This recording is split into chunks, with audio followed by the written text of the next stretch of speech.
The evening sky over Maplewood Estates glowed a deep orange as Richard pulled into his driveway. Just as he stepped out of his truck, headlights flashed across the street. A black SUV crept forward and stopped directly in front of his home. Out stepped a man in a tactical vest with the words HOA Security crudely stenciled across the chest. "Evening," the man barked. "Need to see your ID. HOA orders." Richard froze. In all his years living in the neighborhood, there had never been a security detail, much less one demanding papers like this was some sort of checkpoint. "This is my home," Richard replied firmly. "I don't need to show you anything." The man stepped closer, his hand brushing the holster at his hip as if to remind Richard he was armed. "Rules are rules.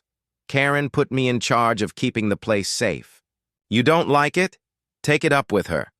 Richard's jaw tightened. This wasn't security. This was intimidation. He held his ground, but unease settled in his chest. Karen, the HOA president, had been bragging for weeks about her new safety initiative. No one thought she meant posting untrained men around the neighborhood, let alone armed ones.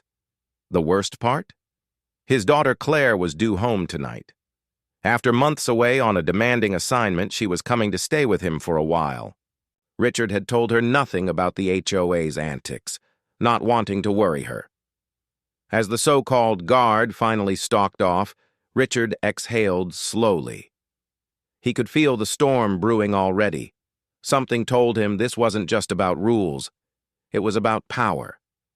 And Karen had just made a dangerous mistake bringing men like this into their quiet neighborhood. Karen had always thrived on control. As president of the HOA, she saw herself less as a volunteer leader and more as a ruler of Maplewood Estates. Her word was law, and she wielded it with a smile that never quite reached her eyes. If a flower bed wasn't trimmed to her liking, she issued fines. If a car was parked slightly over the line, she had it towed. Neighbors whispered about her heavy hand, but most chose silence over conflict.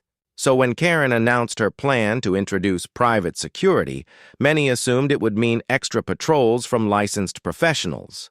Instead, she paraded two men at the monthly meeting, both wearing mismatched uniforms and sunglasses indoors.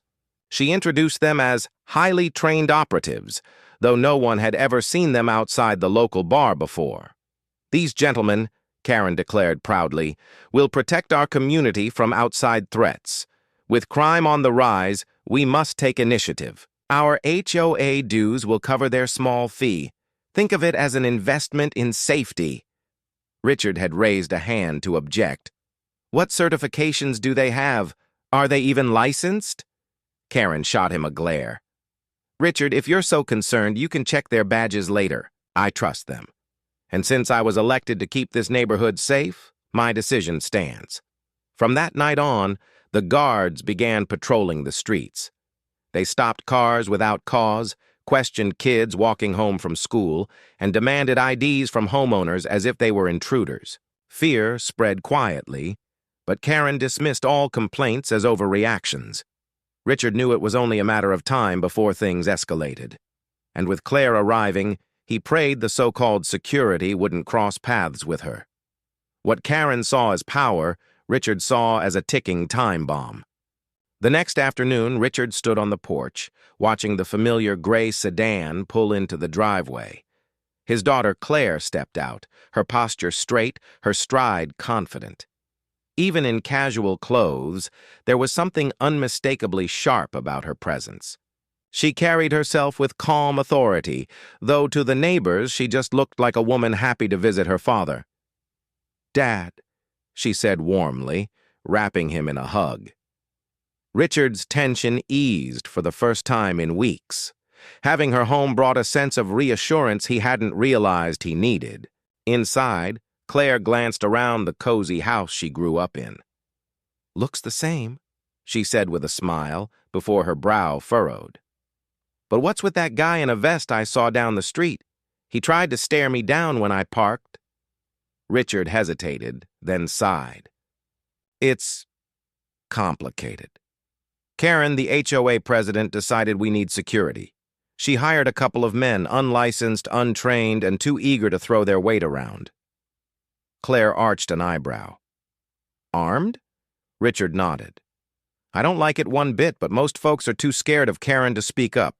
They just put their heads down and hope not to get noticed. Claire leaned back in her chair, considering. And what about you? I've tried to push back, but Karen shuts me down every chance she gets. I didn't want to bother you with it, Richard admitted. Claire gave him a small, knowing smile.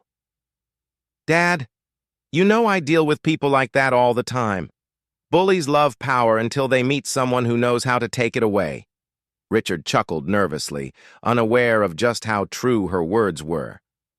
Claire's quiet confidence came from years of training, discipline, and authority. But to Karen and her hired guards, she was just another neighbor, one they were about to underestimate badly. It was just past 9 o'clock when Claire returned from a late grocery run. The neighborhood was quiet, most porch lights glowing faintly in the still air. As she eased her car into the driveway, headlights suddenly flashed across her windshield. A black SUV blocked her path, forcing her to stop short.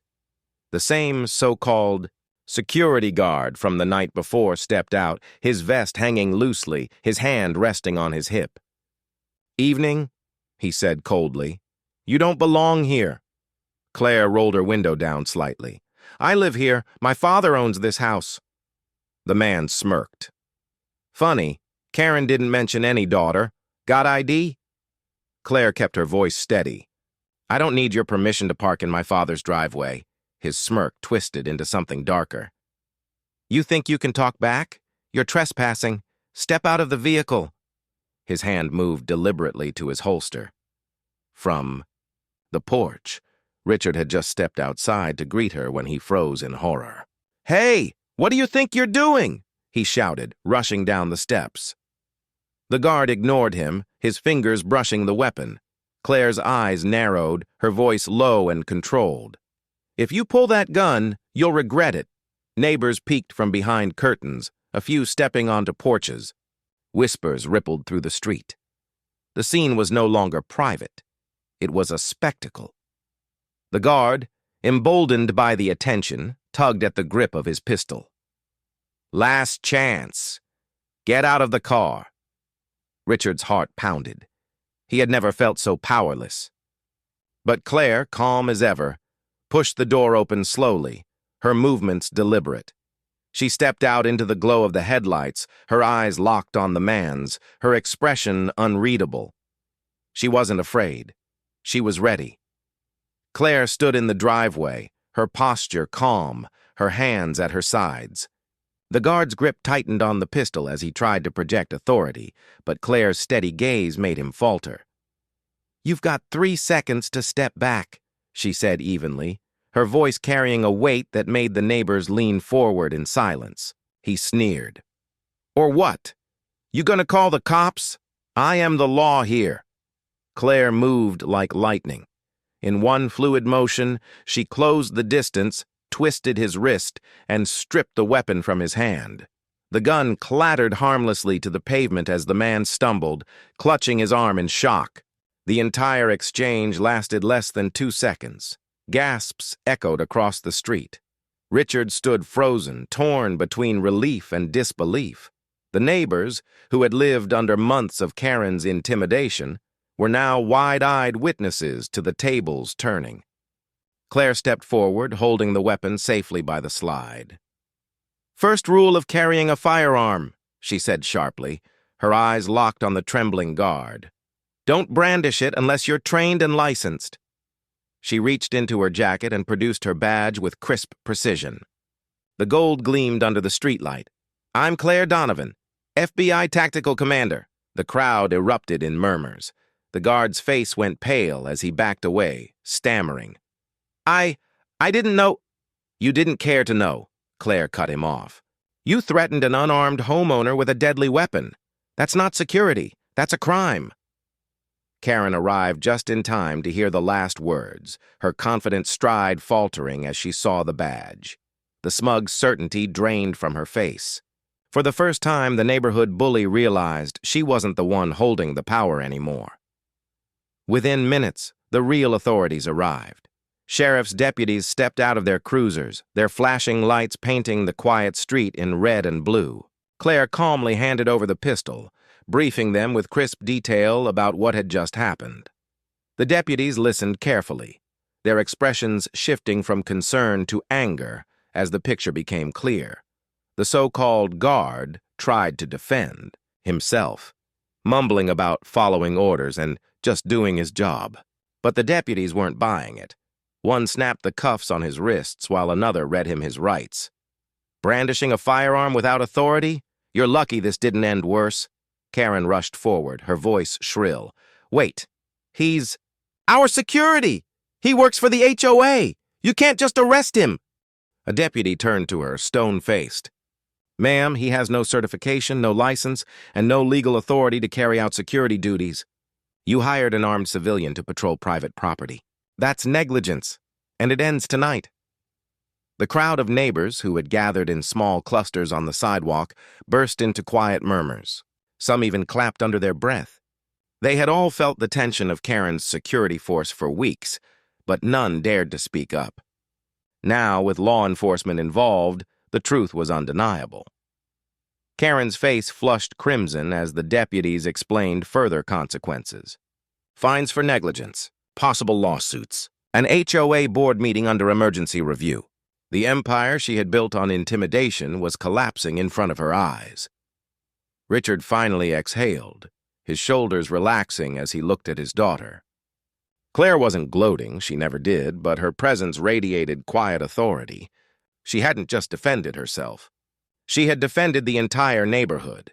Karen, speechless for once, could only watch as her hired guard was loaded into the back of a cruiser. By the next morning, Maplewood Estates was buzzing. Word spread quickly. Karen's security guard had been arrested, and the deputies had promised a full investigation into her misuse of HOA funds. Neighbors who had once avoided speaking up were now gathering on porches, sharing stories of intimidation they had endured. For the first time in months, they felt free to talk. At Richard's house, the mood was lighter.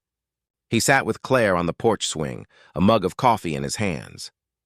"You know," he said quietly, "I was worried about you coming back into this mess. But you handled it better than I ever could have imagined." Claire smiled faintly. "Dad, I deal with people like that all the time. Bullies, whether they wear a badge or just pretend to, all think the same way. They use fear to control people. The trick is, fear doesn't work when someone stands up to them." Across the street, neighbors stopped by one after another to thank her. Some shook Richard's hand, others simply offered baked goods or kind words. They weren't just grateful for Claire's training or her badge, they were grateful that someone had finally shattered Karen's hold on the neighborhood. By the week's end, Karen had stepped down from the HOA board under pressure. The remaining members voted to dissolve the so-called security program altogether, replacing it with a proper neighborhood watch run by volunteers. As Richard locked up that evening, Claire's words echoed in his mind. Real authority protects people. It doesn't threaten them. He knew Karen's reign of fear was over, but more importantly, he knew the community had learned a lesson about letting one person's thirst for power go unchecked. So here's the question. When someone uses fear to control your home or your family, do you stay silent, or do you stand your ground and remind them what real strength looks like?